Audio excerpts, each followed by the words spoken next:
রায়গঞ্জে মুখ্যমন্ত্রী মমতা বন্দ্যোপাধ্যায় রায়গঞ্জের রাস্তায় পদযাত্রায় তৃণমূল নেত্রী মমতা বন্দ্যোপাধ্যায়। সেই ছবি আপনারা দেখছেন।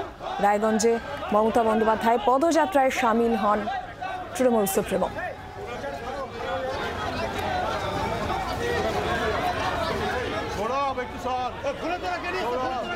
পদযাত্রায় তৃণমূল সুপ্রিমো মমতা বন্দ্যোপাধ্যায় এবং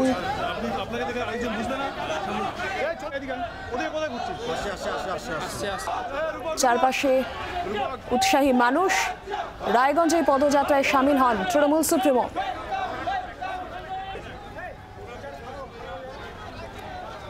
ভবানন্দ সিংহ টেলিফোন লাইনে রয়েছেন আমাদের প্রতিনিধি। ভবানন্দ, একটু বিস্তারিত বলো। আমরা ছবি দেখতে পাচ্ছি, আজকে তৃণমূল সুপ্রিমো মমতা বন্দ্যোপাধ্যায় পদযাত্রায় সামিল হয়েছিলেন। একদমই তাই নীলাঞ্জনা। আগামীকাল অর্থাৎ শনিবার তার একটা জনসভা করার কথা ছিল, নির্বাচনী জনসভা রায়গঞ্জ লোকসভা কেন্দ্রের মধ্যে। এবং সেই লোকসভা কেন্দ্রে মুখ্যমন্ত্রী যখন এই জনসভা করতে আসেন, তিনি যেমনটা জানিয়েছেন, এই র্যালির পর তিনি নিজেই জানিয়েছেন সংবাদ কর্মীদের যে আগামীকাল ওয়েদার খারাপ থাকার সম্ভাবনা আছে।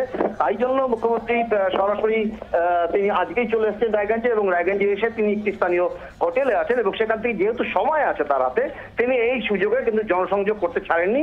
তিনি কিন্তু সাধারণ মানুষের সঙ্গে দেখা করেছেন, কথা বলেছেন এবং বিরাট বড় একদম রায়গঞ্জের এক মাথা থেকে আর এক মাথা পর্যন্ত তিনি পায়ে হেঁটে গেছেন, দুধারের মানুষের সঙ্গে কথা বলেছেন এবং গিয়ে গান্ধী মূর্তিতে মাল্যদান করেছেন।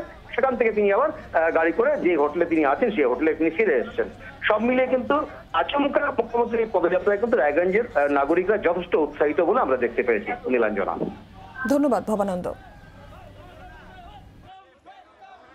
কালকে আসার কথা ছিল, কালকে একটু ওয়েদার খারাপ আছে বলে আজকে চলে এলাম। জলপাইগুড়ি আলিপুরদুয়ার মিটিং করেই এসেছি এবং তাই এখান থেকে যেতে আমার সুবিধা হবে। তাই আজকে আসার কথা ছিল না, আমি একটু আগে চলে এলাম। তাই টাইমটা আছে হাতে, পদযাত্রা করে দিলাম। বাংলার আওয়াজ, বাঙালির আবেগ, জি 24 ঘন্টা।